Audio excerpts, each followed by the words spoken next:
بسم اللہ الرحمن الرحیم۔ صاف دل انسان کی 5 نشانیاں۔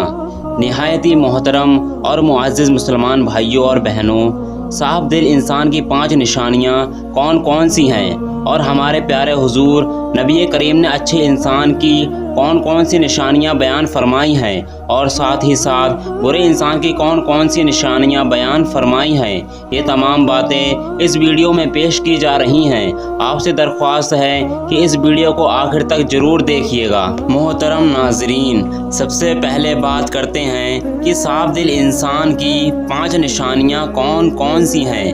ماہرین نفسیات کے مطابق صاف دل انسان میں یہ 5 نشانیاں پائی جاتی ہیں۔ نمبر 1، بہت جلد جذباتی ہو جائے گا، یعنی جب اس کے سامنے کوئی غلط بات کی جائے تو اس بات سے قطع نظر کے آگے کون کون بیٹھا ہے یا اس کے جذباتی پن کے کیا کیا نقصانات ہو سکتے ہیں، یہ کھل کر اپنی سچائی کا اظہار کرے گا اور اس مقصد کے لیے جذبات کا سہارا لے گا۔ نمبر 2، اس کا غصہ تھوڑی دیر کے لیے ہوگا، یعنی جیسے وہ بہت جلد جذباتی ہو جاتا ہے اور سامنے والے سے لڑ جاتا ہے، ویسے ہی بہت جلد ٹھنڈا بھی ہو جاتا ہے اور پھر سے بالکل ایسا ہو جاتا ہے کہ جیسے کچھ ہوا ہی نہیں۔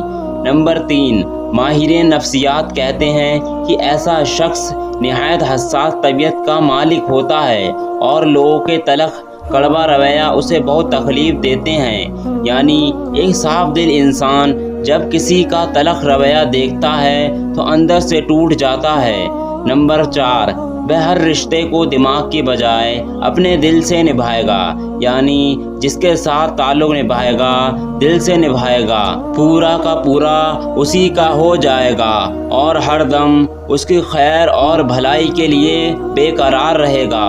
نمبر 5، ماہرین نفسیات کے مطابق ایک اچھے اور صاف دل کے انسان کی 5ویں نشانی یہ ہے کہ ایسا شخص کبھی کسی کے دل میں اپنے لیے بے خلوص اور بے محبت نہیں جگہ پائے گا اور وہ دوسروں کے لیے محسوس کرتا ہے، جبکہ اس کے برعکس الٹا چالاک، ہوشیار، مکار اور چاپلوس قسم کے لوگ سب کے پیارے ہوتے ہیں۔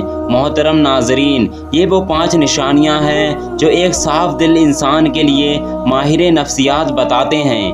آئیے اب اس کائنات کے سب سے بڑے امام اور پیشوا نبی آخر الزماں حضرت محمد مصطفیٰ صلی اللہ علیہ وسلم کی زبان مقدس سے جانتے ہیں کہ اچھے اور صاف دل انسان کی کیا خوبیاں ہیں۔ امام بخاری نے کتاب الادب المفرد میں لکھا ہے کہ حضرت آسمہ فرماتی ہیں کہ ایک دن جناب رسول اللہ نے فرمایا کہ کیا میں تمہیں تمہارے اچھے لوگوں کے بارے میں بتاؤں؟ صحابہ کرام نے عرض کیا، یا رسول اللہ ضرور آگاہ فرمائیں۔ جناب نبی اکرم صلی اللہ علیہ وسلم نے فرمایا، وہ لوگ جنہیں اگر دیکھا جائے تو خدا یاد آ جائے، یعنی جن لوگوں کو دیکھ کر خدا یاد آ جائے وہ تم میں سے اچھے لوگ ہیں۔ اس کی 2 صورتیں بیان کی جاتی ہیں۔ پہلی صورت یہ ہے کہ وہ اللہ تعالیٰ کے نیک بندے جن کی عبادت، نیکی اور تقویٰ کی جھلک ان کے چہروں پر نور کی صورت میں دکھائی دیتی ہے اور انہیں دیکھ کر دل میں خیال آتا ہے کہ اس قدر بارونق اور پور نور چہرہ اللہ والے کا ہی ہو سکتا ہے۔ عام طور پر انسان کے اندر کی کیفیات کا اس کے چہرے سے اندازہ ہو جاتا ہے اور چہرہ انسان کی باطنی اور اندرونی حالت کا عکاس سایہ ہوتا ہے۔ غصہ ہو یا خوشی، غم ہو یا راحت، ناراضگی ہو یا رضامندی، انسان کے چہرے سے اس کا پتہ چل جاتا ہے۔ اسی طرح انسان کے نیک اعمال اور برے اعمال کے اثرات بھی چہرے سے ظاہر ہوتے ہیں۔ بخاری شریف کی ایک روایت کے مطابق آپ حضرت صلی اللہ علیہ وسلم نے ایک خواب کا منظر بیان فرمایا کہ میں نے ایسے لوگوں کا ایک ہجوم دیکھا جن کے چہروں کی کیفیت یہ تھی کہ چہرے کا نصف آدھا حصہ خوبصورت اور باقی نصف حصہ بدصورت تھا۔ فرشتوں سے پوچھا کہ یہ کون لوگ ہیں؟ انہوں نے بتایا کہ یہ آپ کی امت کے وہ لوگ ہیں جو اچھے اور برے اعمال غلط ملت ملاتے کرتے رہتے ہیں۔ اعمال صالحہ یعنی نیک اعمال بھی انہوں نے کیے ہیں اور اعمال سیاہ میں بھی پیچھے نہیں رہے۔ ان کے نیک اعمال ان کے چہروں پر حسن کی صورت میں نظر آ رہے ہیں اور برے اعمال چہروں پر بدصورتی کے طور پر نمایاں ہے۔ اس لیے اللہ تبارک و تعالیٰ کے نیک اور مخلص بندوں کے چہروں پر ان کے خلوص اور نیک اعمال کا نور ہوتا ہے، اور ان کے بارونق اور نورانی چہروں کو دیکھ کر خدا کی یاد تازہ ہو جاتی ہے۔ جبکہ دوسری صورت میں اس کا ایک مطلب یہ بھی بیان کیا جاتا ہے کہ وہ لوگ جن کے اعمال اور حرکات، ان کا اٹھنا بیٹھنا، لین دین، عبادت، معلومات اور اخلاق کا معلومات اللہ تبارک و تعالیٰ اور رسول خدا کے احکامات کے مطابق ہوتا ہے، انہیں دیکھ کر ایک مسلمان کی عملی زندگی کا نقشہ سامنے آ جاتا ہے اور خدا کی یاد آتی ہے۔ بہرحال جناب نبی کریم صلی اللہ علیہ وسلم نے فرمایا کہ تم میں سے اچھے لوگ وہ ہیں جنہیں دیکھ کر خدا یاد آ جاتا ہے۔ محترم ناظرین، جہاں نبی کریم نے اچھے لوگوں کی دو خصوصیات بیان فرمائی، وہیں پر فرمایا کہ میں تمہیں تمہارے برے لوگوں کے بارے میں بتاؤں۔ صحابہ کرام نے عرض کیا، یا رسول اللہ ضرور بیان فرمائیں۔ آپ نے تینوں باتوں کا ذکر فرمایا۔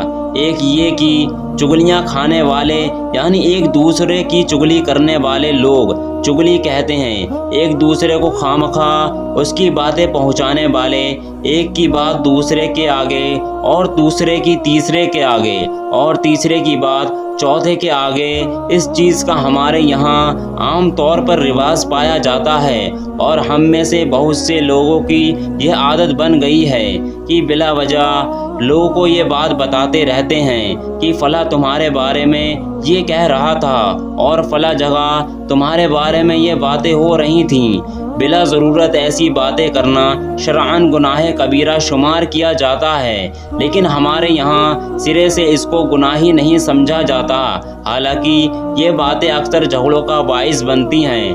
ہمارے معاشرے میں ہونے والے باہمی تنازعات اور جھگڑوں کی اگر وجہ تلاش کی جائے تو اکثر تنازعات کے پس منظر میں کوئی نہ کوئی چغلی کار فرما ہوتی ہے، چنانچہ یہ بہت برا عمل ہے اور اسے جناب نبی اکرم صلی اللہ علیہ وسلم نے برے لوگوں کی علامت قرار دیا ہے۔ دوسری بات فرمائی کہ دوستوں کے درمیان فساد ڈالنے والے برے لوگوں میں شمار ہوتے ہیں۔ یہ بھی ایک معاشرتی بیماری ہے کہ چند دوست اکٹھے محبت و اعتماد کے ساتھ رہ رہے ہیں، اگر کوئی آدمی ان کے درمیان غلط فہمیاں ڈال کر ان کی دوستی کو دشمنی میں بدل دیتا ہے تو وہ بہت بری حرکت کا مرتکب ہوتا ہے۔ اسی طرح ایک خاندان محبت اور اعتماد کے ساتھ زندگی بسر کر رہا ہے اور کوئی شخص دخل دے کر ان کی محبت اور اعتماد کی فضا کو خراب کر دیتا ہے تو وہ کوئی اچھا کام نہیں کرتا۔ محبت اور اعتماد کی فضا خاندانوں میں ہو، دوستوں میں ہو، مشترکہ کام کرنے والوں میں ہو تو اس میں فساد ڈالنے والوں کو جناب رسول اللہ صلی اللہ علیہ وسلم نے برے لوگوں میں شمار کیا۔ تیسری بات حضور صلی اللہ علیہ وسلم نے بیان فرمائی کہ شریف اور باعزت لوگوں میں عیب تلاش کر کے انہیں بدنام کرنے والے بھی برے لوگ ہوتے ہیں۔ عیب اور کمزوری سے کوئی شخص پاک نہیں ہے، لیکن اللہ تعالیٰ اپنے فضل و کرم سے اکثر لوگوں کا پردہ کرتا ہے۔ اب ایک شخص عزت کے ساتھ زندگی بسر کر رہا ہے، لوگ اس کا احترام کرتے ہیں اور اسے اچھا آدمی سمجھتے ہیں، لیکن کوئی شخص بلا وجہ اس کی ٹوہ میں لگا رہتا ہے کہ اس کی کوئی کمزوری ہاتھ لگے تو اسے بدنام کروں، اس کا کوئی عیب میرے علم میں آئے اور اس کا پروپیگنڈا کر کے اس کی عزت کو خراب کروں۔ لوگوں کے عیب تلاش کرنے کے لیے ٹوہ میں رہنا، خاص طور پر معزز اور شریف لوگوں کے حالات کا تجسس کر کے ان کے عیوب ڈھونڈنا اور پھر انہیں منتشر کر کے ان کو بدنامی اور بے عزتی کا باعث بنانا کوئی اچھی صفت خوبی نہیں ہے۔ آپ حضرت نے ایسا مزاج رکھنے والوں کو برے لوگ قرار دیا ہے۔ میں اپنے محترم ناظرین سے یہ عرض کرنا چاہتا ہوں کہ یہ تینوں خرابیاں آج ہمارے درمیان موجود ہیں، اور چونکہ ہم ان کے عادی ہو چکے ہیں اس لیے ہمیں یہ محسوس نہیں ہوتا اور ہم بلا تکلف یہ حرکتیں کرتے چلے جاتے ہیں۔ ہمیں جناب نبی اکرم کے اس ارشاد گرامی کا بار بار مطالعہ کرنا چاہیے، اس پر غور کرنا چاہیے اور پھر اپنے معمولات اور مزاج و عادت پر بھی نظر ڈال کر اپنی کمزوریوں کو محسوس کرتے ہوئے اصلاح کی کوشش کرنی چاہیے۔ اللہ تبارک و تعالی سے دعا ہے کہ ہمیں اس بڑی بڑی مشاعرتی برائیوں سے محفوظ و معمور فرمائے اور ہمیں ان لوگوں کے راستے پر چلنے کی توفیق مرحمت فرمائے جن کو نبی کریم نے اچھے لوگ قرار دیا ہے۔ دوستو، اگر ہماری ویڈیو اچھی لگی ہو تو ویڈیو کو لائک کریں اور ایسے سچے واقعے سننے کے لیے چینل کو سبسکرائب کریں۔